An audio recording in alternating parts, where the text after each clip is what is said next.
The silence is not empty. It is heavy.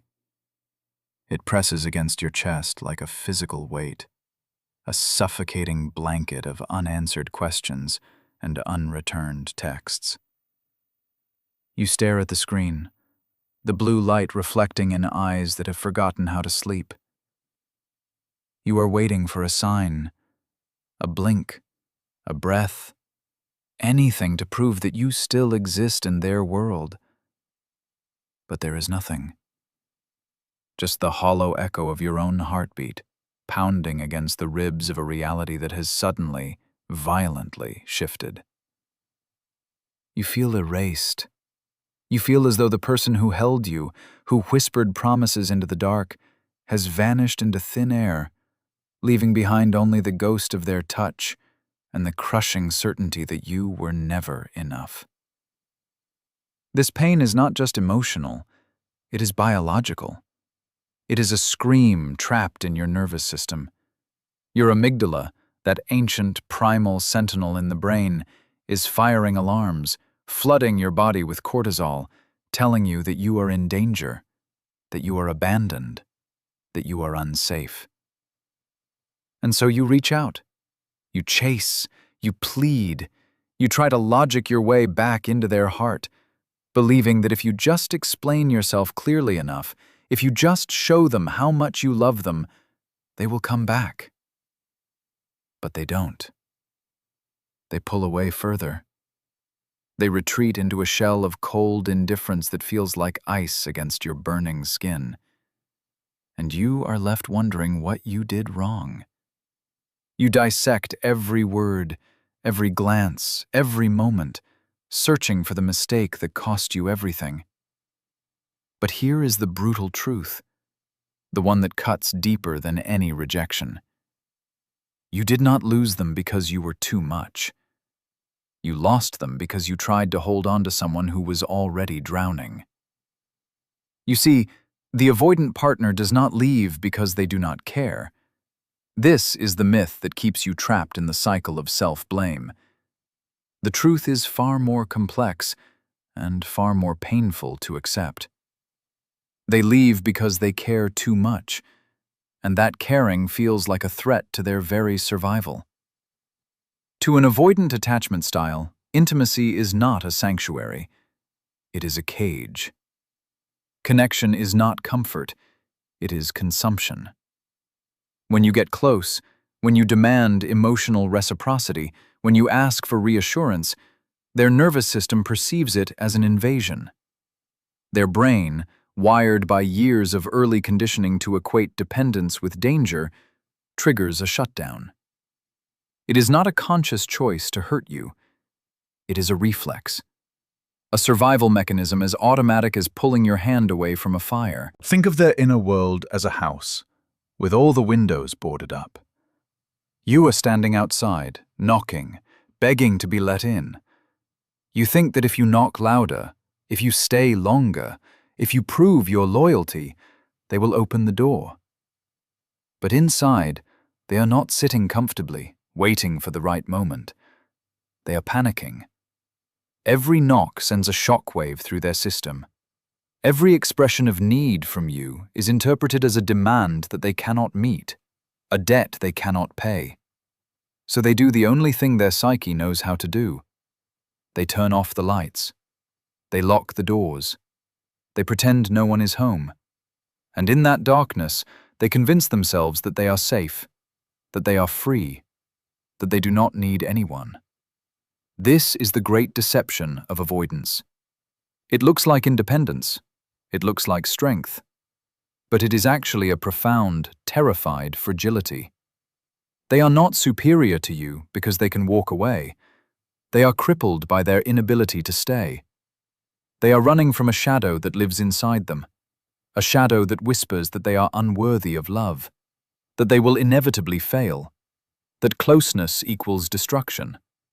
And when you chase them, you become the embodiment of that shadow. You become the proof of their deepest fear, that they are not enough, and that you will eventually see it and leave them anyway. So they leave first. They preempt the abandonment by becoming the abandoner.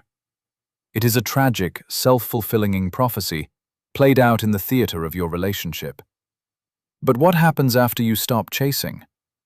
What happens when you finally, painfully, withdraw your energy? When you stop knocking on the boarded-up windows and simply walk away? This is the moment the dynamic shifts. This is the moment the silence changes texture. For weeks, perhaps months, they feel relief. This is the phantom X phase where they breathe easier. The pressure is gone. The demands have ceased. They tell themselves they made the right choice. They immerse themselves in work, in hobbies, in superficial connections that require nothing of their soul. They feel light, unburdened. They believe they have won. They believe they have escaped the trap of intimacy. But this relief is fleeting. It is a sugar rush, not sustenance. Because beneath the surface, something else is beginning to stir. As the days turn into weeks, the absence of your presence begins to carve out a space in their psyche. You were the mirror in which they saw themselves reflected. You were the witness to their life. Without you, they are alone with the very things they ran from. Their own emptiness, their own unresolved trauma, their own quiet desperation. The silence that once felt like freedom now begins to feel like isolation. The independence that felt like power now feels like loneliness. And then, the deactivation strategy begins to crack. The walls they built to keep you out start to keep them in. They begin to remember. Not the arguments, not the pressure, not the moments where they felt suffocated. They remember the safety, the warmth, the way you looked at them with admiration, not judgment. They remember the small intimacies, the shared jokes, the quiet mornings. These memories, once suppressed as threats, now return as ghosts. They haunt the edges of their consciousness. They start to wonder if they made a mistake. They start to compare the cold, sterile safety of their solitude with the vibrant, messy warmth of your love. This is when the curiosity begins. It starts small. A glance at your social media. A check to see if you are online. They are not looking for a reason to reconnect. Not yet. They are looking for evidence that you are okay. That you have moved on. Because if you have moved on, it means they were not essential. It means they were replaceable. And that is a wound to the ego they cannot tolerate. But if you are still there, waiting, pining, hurting, then they are safe. They are still in control. They can keep you on the shelf. A backup option for when the loneliness becomes too loud. But what if you are not there? What if, instead of waiting, you have vanished?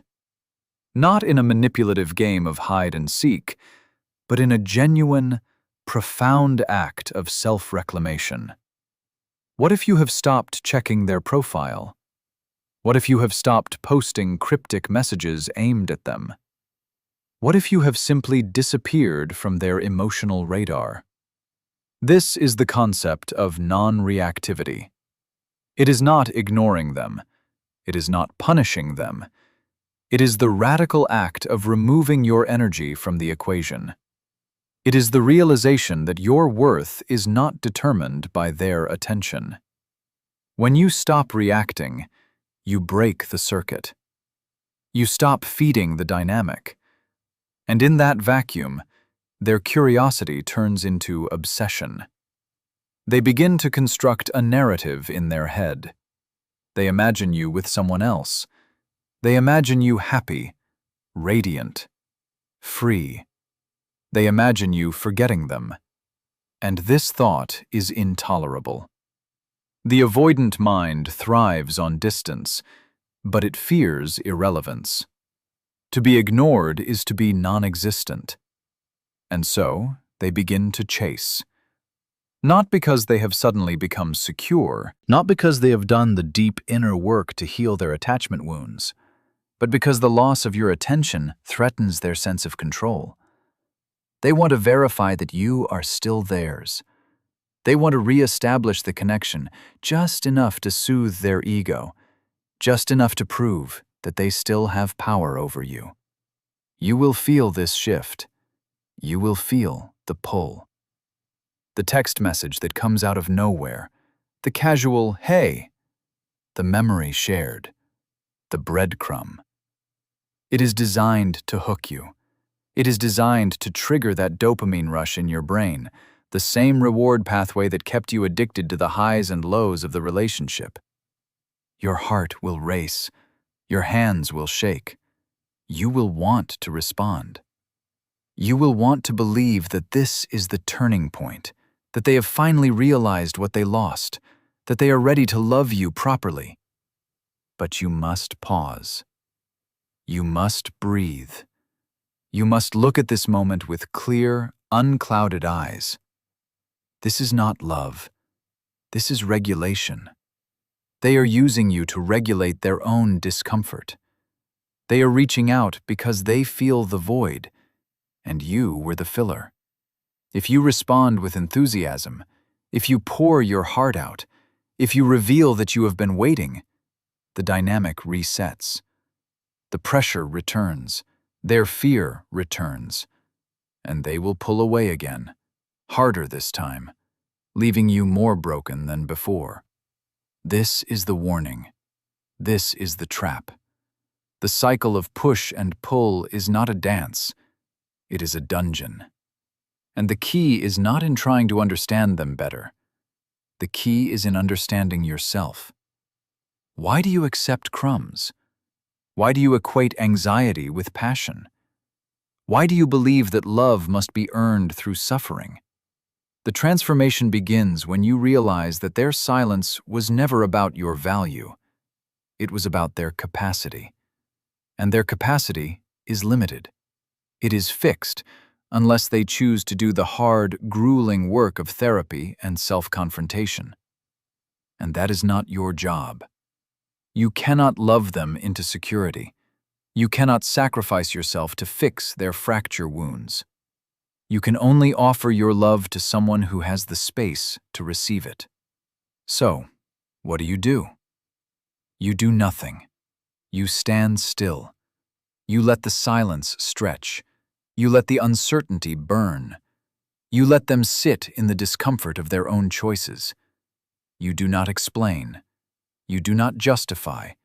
You do not beg. You simply exist in your own truth. And in that stillness, something miraculous happens. You begin to heal. The cortisol levels drop. The amygdala calms. The fog lifts. You start to remember who you were before them. You remember your passions, your dreams, your worth. You realize that you are whole. You are complete. You do not need their validation to be real. You do not need their attention to be worthy. You are enough, exactly as you are, in this moment, without them. And this realization is terrifying to the avoidant. Because when you no longer need them, they lose their leverage. They lose their power. And for the first time, they see you, not as a source of pressure, but as a person of substance, a person of depth, a person who walked away not because they didn't care, but because they cared too much about themselves to stay in a place where they were not valued. This is the flip. This is the moment the power dynamic dissolves. Not because you are trying to win, but because you have stopped running. You have exited the game. And in exiting, you have won everything. You have won your self-respect. You have won your power. They may come back. They may try to re-enter your life. They may promise change. They may cry. They may swear that this time is different. And you must listen to your body, not their words. Your body knows the truth. Your nervous system remembers the pattern. Do not let the chemistry of the moment override the wisdom of your experience. If they have not done the work, if they have not faced their own, they will only bring the same chaos back into your life, dressed in new clothes. But whether they come back or not is irrelevant. The outcome